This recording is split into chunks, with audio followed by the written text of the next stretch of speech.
one of the founders of MURAL. They're now serving over 1,200 companies, of which 45,000 people at those companies use their tool. Last month, they did $280,000 in monthly recurring revenue. They've got 3 specific cohorts of customer. Their online channel, which has the highest churn, is 5% per month, but their other 2 cohorts, they've churned nobody. So sticky product. They've got a team of 35 between San Francisco and Buenos Aires. This is The Top, where I interview entrepreneurs who are number 1 or number 2 in their industry in terms of revenue or customer base. You'll learn how much revenue they're making, what their marketing funnel looks like, and how many customers they have. I'm now at $20,000 per talk. 5 and 6 million. He is hell-bent on global domination. We just broke our 100,000 units sold mark. And I'm your host, Nathan Latka. Today's episode is 7:38. Coming up tomorrow morning, you'll hear from Matilda Collins. She has 3x to revenue to $700,000 in monthly recurring revenue in just 11 months. How is she growing so fast?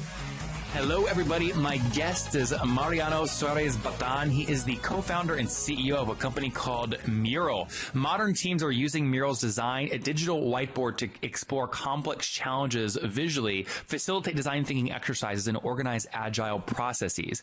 Global 2000 companies like IBM, Intuit, Steelcase, and Autodesk have deployed MURAL at scale to enhance their visual collaboration in their digital workplace. A former startup in residence at a company called IDEO, many of you've probably heard of them. MURAL is funded by Intel Capital, Alta Ventures, and Collaborative Fund. In the past, he's founded 3 Melons, a game studio that designed and published online games. Bola was a hit product with more than 20 million players globally, and the company was acquired by Playdom and Disney in 2010. Mariano is an active angel investor, a startup advisor, and an Endeavor entrepreneur. Mariano, are you ready to take us to the top? Yes, long intro, Holy thank mackerel, that's a long intro, but you've done a lot, huh? Trying step by step. Why did you sell Bola to Playdom? So, okay, it was our first game. We created games for large brands before. Lego was a big client. First game there. We thought that the social games industry was going through consolidation with Zynga, Playfirst, and Playdom growing pretty fast. And we thought that strategically made sense to build something bigger with them. They had the distribution power, and we had like a very great creative team and great games. I mean, actually, Bola was a great soccer game, very fun to play. Financially, it also makes sense. I mean, professionally, it makes sense. As a young entrepreneur, I was about to turn 30, so like a good, nice turnaround. What's a good? What do you mean? What do you mean by that? A financially good and a good, nice turnaround. Yeah, I mean, so again, we started the company in Argentina, first video games company there, first video game company to get acquired and to be part of something bigger. Was the game doing revenue? Was Bola making you money or no? We were in the cusp of launching it when we decided to join them. So you never know if that's the best decision, but it felt like the best decision at that time. What was the acquisition price? It was a combination of stock and equity, so I mean it's blurry, but somewhere around it ended up being $11 million. Okay, you say somewhat blurry because you can't actually cash it out. It depends on the stock price of Disney at that point. Is that accurate? More or less, like our deal was a little different, but the thing is I mean the cash and equity component, the cash grew, the equity grew, but then there were like contingencies and some other things that don't make it an exact price, right? Got it. But there wasn't any cash up front, right? It was a payout over time. Yes, there was a cash, and we paid some investors with that. Oh, got it. There was an equity component. Of course, there was salary as a management team. Yep. What was the cash component of the deal? It was like 4 or 5 million, and then it was like 4 or 5 million ongoing on the other end, and then it was appreciated over in time. The 4 million in cash, how much had you raised from investors at that point that you had to pay back? I think it was 600,000, 700,000, something like that. So it's a good exit for everyone. Yeah, everyone was happy. Angel investors got around 10x. I mean, yeah. So, awesome. So it was good. When did you join IDEO? So IDEO, we decided to go in 2014. We didn't join IDEO. We are a startup in residence in IDEO, right? We founded the company, and then we realized that so a few teams at IDEO were using it with Steelcase actually, and they were discussing this program and also like trying to bring in collaborative fund as a funder for the program. So we knew people there, and we happened to be great because we are part of that vision that they have of like in making everybody a designer and then deploying design thinking across the world. And again, we are a very good platform for anywhere across the world to practice design thinking. So our missions are pretty well aligned. And so what was the financial aspect of that? So does IDEO get a portion of MURAL, like 5%? Is it like an incubator? It is like an incubator. Our deal was a little less than that because we were already like a bigger company and we were already funded and so on. But how much had you already raised before you went into IDEO? I think it was like close to $1 million by that time. So they took less than 5%. And when you joined, does IDEO put money in the company as well, or no? So IDEO, so again, collaborative fund put in some money, right? And then IDEO put some in kind, again, like $100,000. Time in the office, time with people, connections with large firms. Like, I mean, they connected us with IBM, and IBM became our biggest client.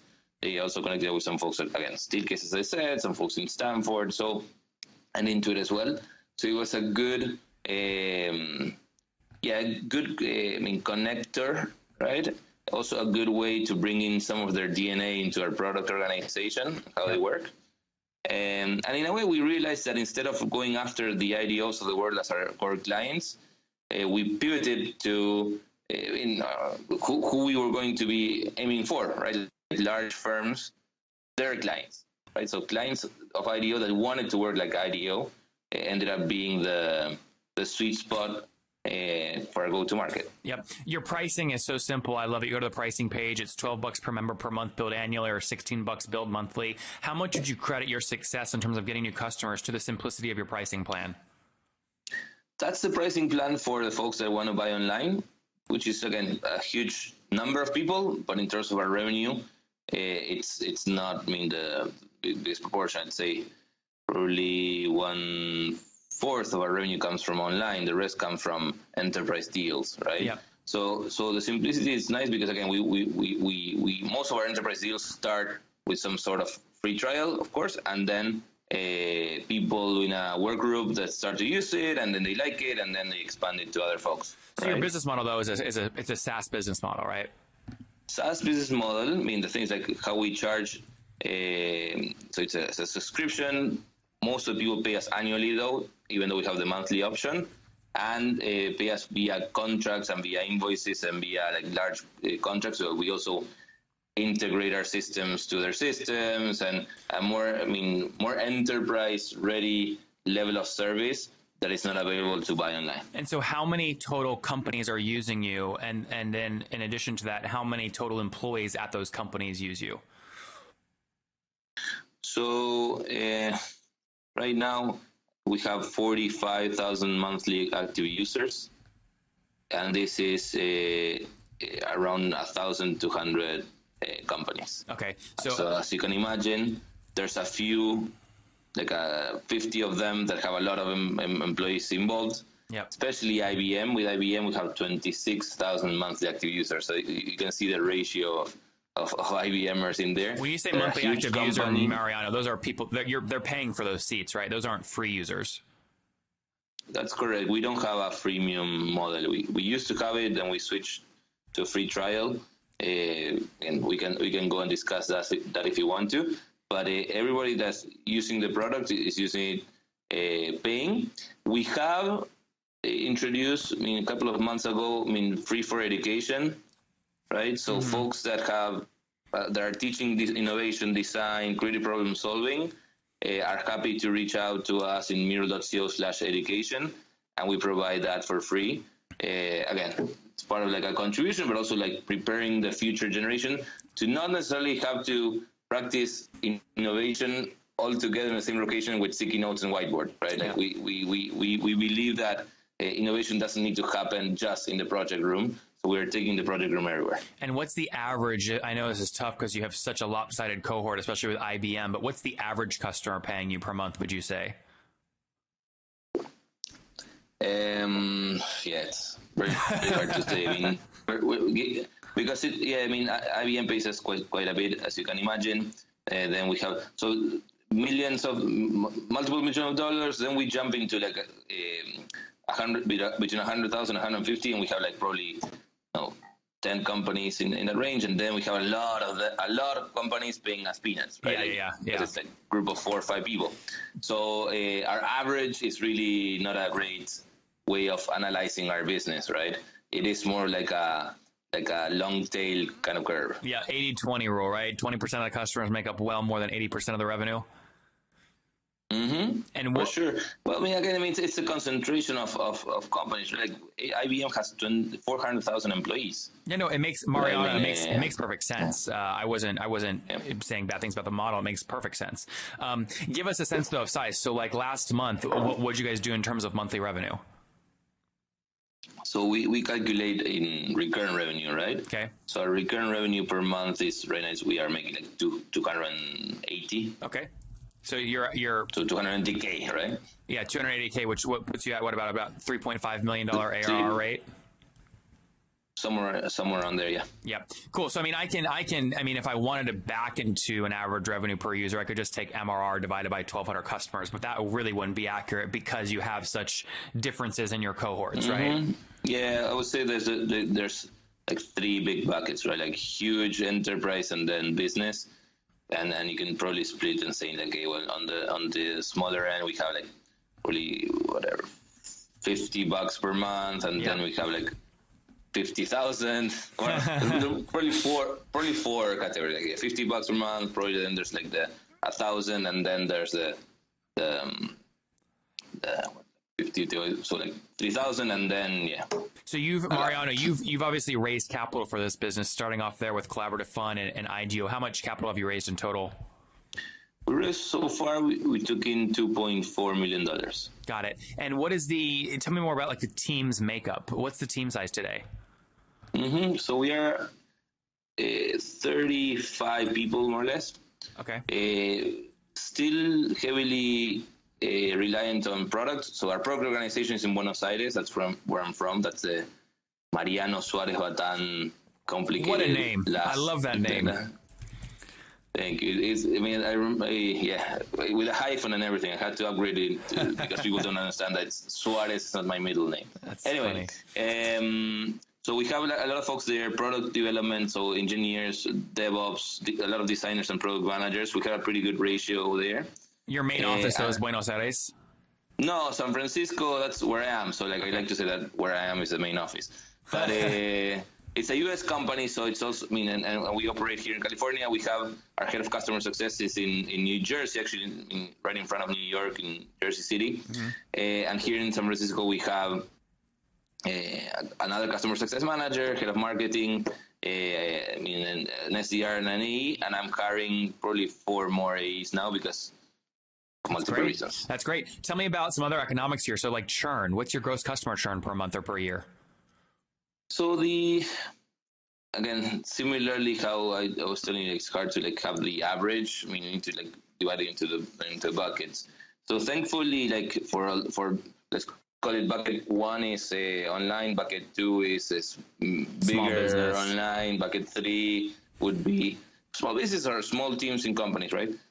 Bucket 3 would be already managed accounts in the enterprise, and bucket 4 would be the huge situation. In bucket 3 and 4, we have 0 churn so far, mm-hmm. right? And it's negative, of course. Negative because you're upgrading them?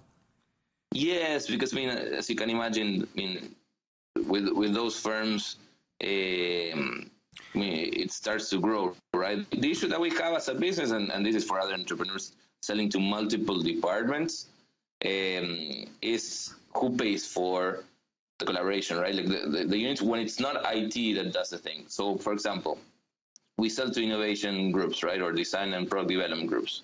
So they start collaborating. The nature of the collaboration that they do in Mural has to be radically collaborative, right? They need to bring in people support, people from engineering, people from business, people from marketing, people from design and product, of course. So they started using the product, but then these people come in and they report to other VPs, so they come from another budget. So that's one of the frictions that we're having as a business, to understand how do we break that that situation where budget allocation is Mariano, not aligned to you're usage. still trying to figure out how to sell into where the usage is actually happening, right? Makes good sense there.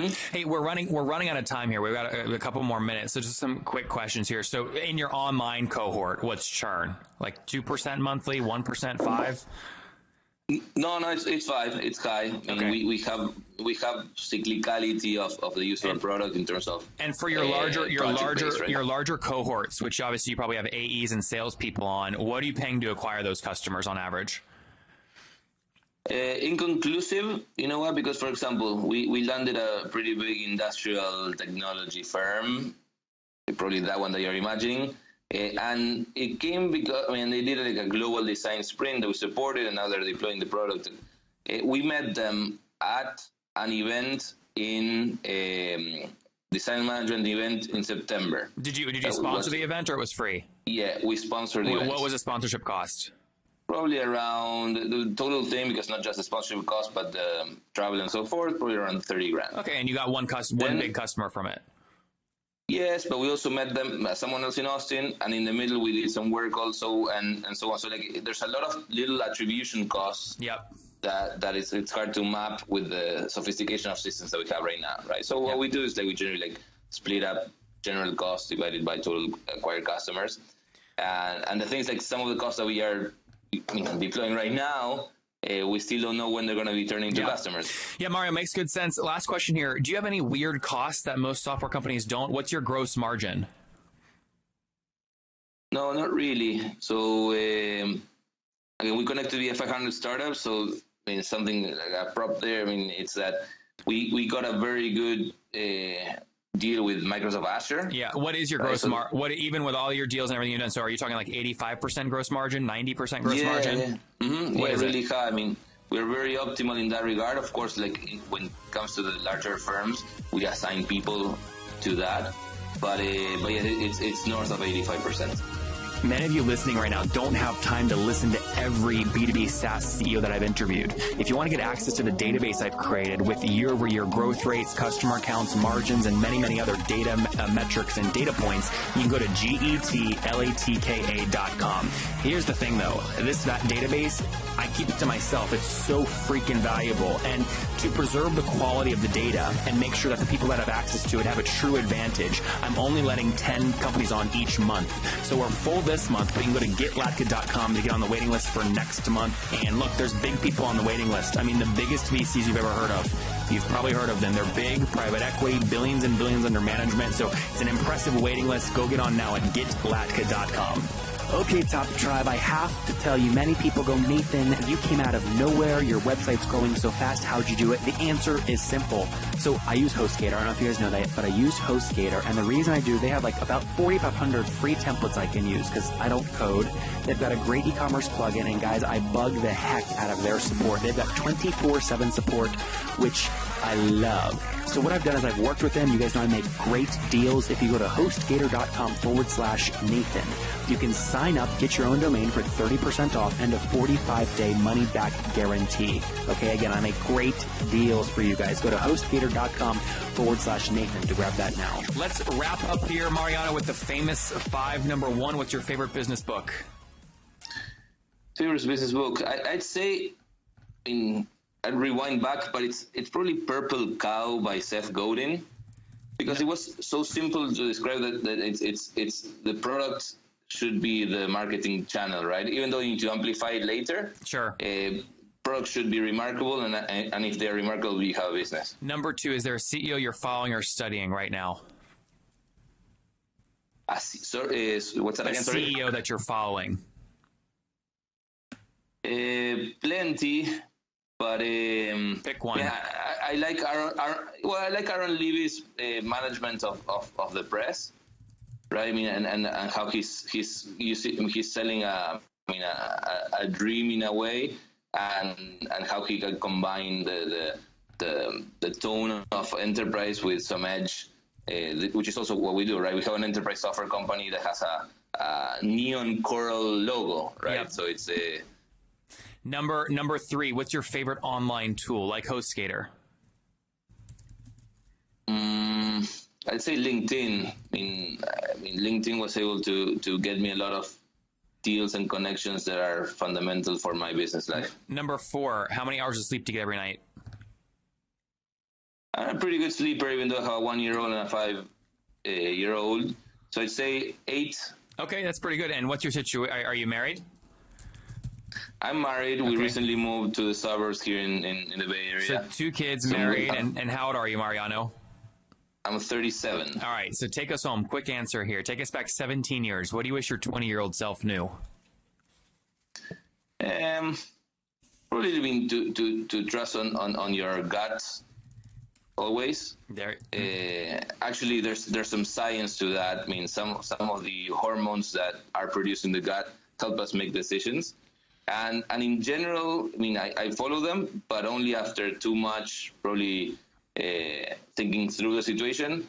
And most of the time, you have enough information to make a decision before. There you guys have it. Trust your gut. More from Mariano, one of the founders of MURAL. They're now serving over 1,200 companies, of which 45,000 people at those companies use their tool. Last month, they did $280,000 in monthly recurring revenue. They've got 3 specific cohorts of customer. Their online channel, which has the highest churn, is 5% per month, but their other 2 cohorts, they've churned nobody. So sticky product. They've got a team of 35 between San Francisco and Buenos Aires. Mariano, thank you for taking us to the top.